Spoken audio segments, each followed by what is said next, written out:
Y la inhabilitación en Guatemala de quien es Carlos Pineda, quien era el candidato que lideraba las encuestas, termina de configurar un panorama bastante complejo para estas elecciones, porque es el tercer candidato inhabilitado para estos comicios que se van a realizar a finales del mes que viene, en realidad el 25 de junio. Esto está generando mucha preocupación, sobre todo porque, insisto, es el tercer candidato inhabilitado. La primera y una de las que más repercusiones generó cuando fue inhabilitada es Telma Cabrera, candidata de un partido indigenista que ya había sido candidata en las elecciones anteriores, en las que terminó ganando Alejandro Giammattei, terminó cuarta en esas elecciones y que también por razones no del todo claras terminó siendo inhabilitada. Telma Cabrera está en este momento en contacto con nosotros. Telma, ¿cómo le va? La saluda Darío Mizrahi. Mucho gusto, pues siempre aquí en la lucha, porque somos un movimiento sociopolítico y de hecho es un instrumento político que representa no solo de indígenas, sino también de campesinos y profesionales. Campo y ciudad nos hemos aglutinado en el movimiento para la liberación de los pueblos y estamos acá. Gracias por este espacio, estamos en la lucha. Telma, ¿qué reflexión le generó la inhabilitación por parte de la Corte Constitucional de la candidatura de Pineda? Bueno, yo voy a hablar específicamente del movimiento para la liberación de los pueblos.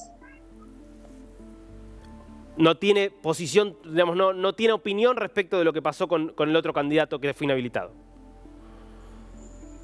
La violación de los derechos de los pueblos de la Corte de Constitucionalidad del Tribunal Supremo Electoral es una clara violación a los derechos.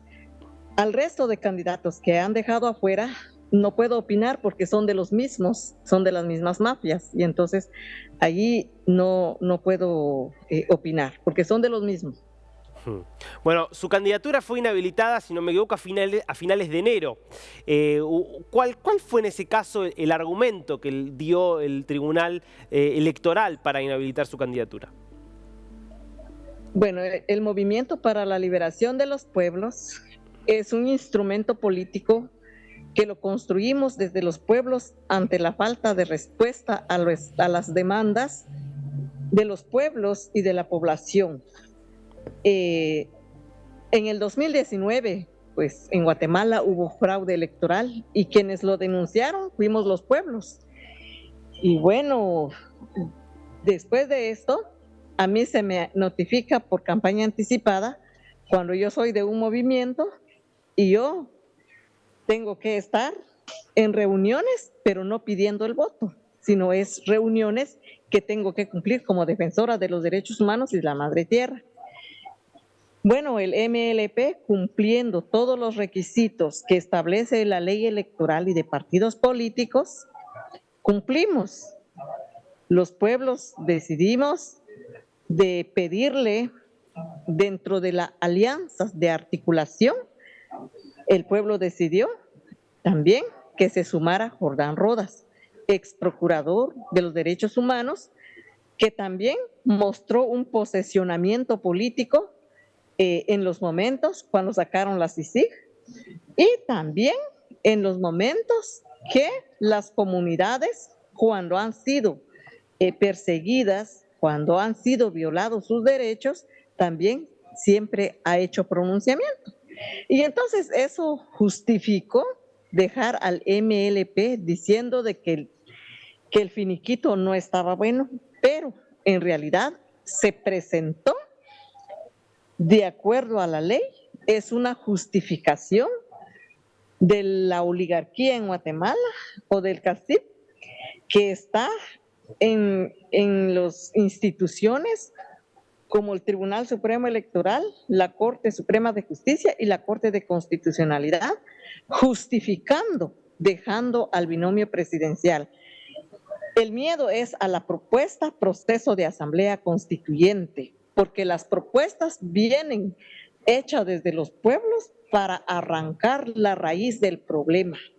Guatemala está corrompida y no tenemos Estado. Entonces el planteamiento del MLP toca los intereses de los poderosos. Eso es la justificación de dejarlo afuera. Pero nosotros no somos electoreros, sino la lucha es por la construcción de un proyecto de nación y por eso estamos acompañando la lucha desde los territorios de candidatos y candidatas a la alcaldía, candidatos y candidatas al Congreso. Es lo que nosotros estamos empujando como proceso y bueno, llamando al voto nulo porque nadie nos representa. Los presidenciables inscritos en Guatemala son de la mafia, son del pacto de corruptos y por eso los pueblos hemos decidido votar nulo. También en lo que es el listado del Parlacén, también no llevamos candidatos al Parlacén porque son gastos innecesarios que hace Guatemala hacia esos espacios. Es el posicionamiento del movimiento para la liberación de los pueblos. Eso es lo que podemos informar a nivel nacional e internacional en este momento. Clarísimo. Telma, Telma Cabrera, como decíamos, pongamos de vuelta la foto esa que había los 3 candidatos inhabilitados, porque ella es la primera candidata que fue inhabilitada para estas elecciones. Vemos en el centro a Carlos Pineda, que fue inhabilitado el fin de semana pasado, y a la derecha a Roberto Arzú García Granados, que también fue inhabilitado. 3 candidatos presidenciales importantes inhabilitados en Venezuela. Algunos de ellos, como Telma Cabrera, que también había sido candidata en 2019. Telma, ¿qué cree que cambió entre 2019 y 2023 para que en 2019 le hayan dejado participar de las elecciones, a pesar de que usted después denunció un fraude, y que ahora no la dejen participar? Bueno, el fraude está anunciado desde el 2019. Pues de hecho, el fraude ya está hecha en Guatemala, ya solo falta para que llegue el momento para hacer el show en las elecciones. Hemos cumplido con hacer denuncias a nivel nacional e internacional, que eso también está ayudando a sacar afuera lo que acontece en Guatemala. Ahora, Telma, ¿usted no se considera parte de otros sectores que también han sido perseguidos? Porque la verdad es que si uno ve lo que está pasando en Guatemala, no solo se han metido con usted y con su partido. Digo, hay fiscales que han sido forzados a irse al exilio, hay jueces que han sido perseguidos, periodistas como José Rubén Zamora, que está preso por causas difíciles de sostener. Digo, pareciera que no es una cuestión exclusivamente dirigida contra su partido, sino contra distintos sectores de la sociedad que están siendo perseguidos. Eso es la razón de que MLP nace como instrumento político, porque las personas que alzan la voz para defender sus derechos son asesinados, encarcelados y perseguidos. O sea, quiero dejar claro que estoy hablando como ejemplos dentro de esa persecución en contra de los movimientos. Del 2018, del surgimiento del MLP, van 27 asesinatos de hombres y mujeres por defender derechos. Y así sucesivamente, el que se levanta a nivel nacional también es perseguido y también ha habido presos políticos.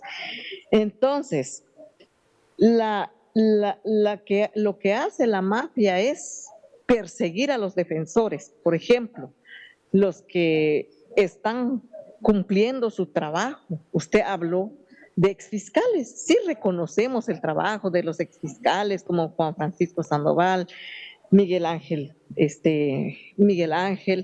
y también Virginia La Parra, y más fiscales que también han hecho y señalado algunos casos de corrupción, no en sí los asesinatos, y a pesar de eso han sido perseguidos. Sí, nosotros nos indigna esto, la persecución en cuanto a defensores y defensoras, tanto de la vida y de la justicia, y por esa razón es de que el MLP nace para participar en estos derechos. Se supone que en Guatemala hay democracia, pero la democracia es para los poderosos, no para los pueblos, porque excluyen a los pueblos empobrecidos. Hay una gran persecución en Guatemala. El que reclama sus derechos es perseguido, y no necesariamente solo sea de nosotros como dentro del instrumento político, sino también hay más personas. Pero estoy poniendo ejemplo clave de las cantidades de defensores y defensoras que han sido asesinados. Y sí nos indigna, pues, cuando las personas hacen su trabajo y los persiguen, como el ex procurador de los derechos humanos, que también jugó un papel importante de los pronunciamientos. Lo demás no estaba, la solución no estaba en sus manos, pero más sin embargo se pronunció a favor de la población.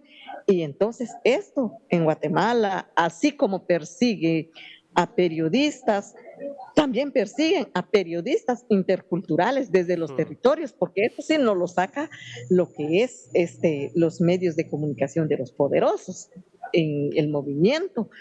Personas que hacen comunicación en los territorios, como por ejemplo señalando la acaparación, la expansión de monocultivos, los ríos que están acaparados por empresas hidroeléctricas privadas, han sido perseguidos. Y entonces no es el único caso del periodista que usted menciona, claro, sino hay más casos en Guatemala. En Guatemala está muy preocupante esta situación, pero los pueblos estamos haciendo lo que realmente creemos para poder que cambie esta situación de vida, y por eso planteamos el Estado plurinacional, que sabemos muy bien que lleva un proceso, pero de ahí es nuestro, de ahí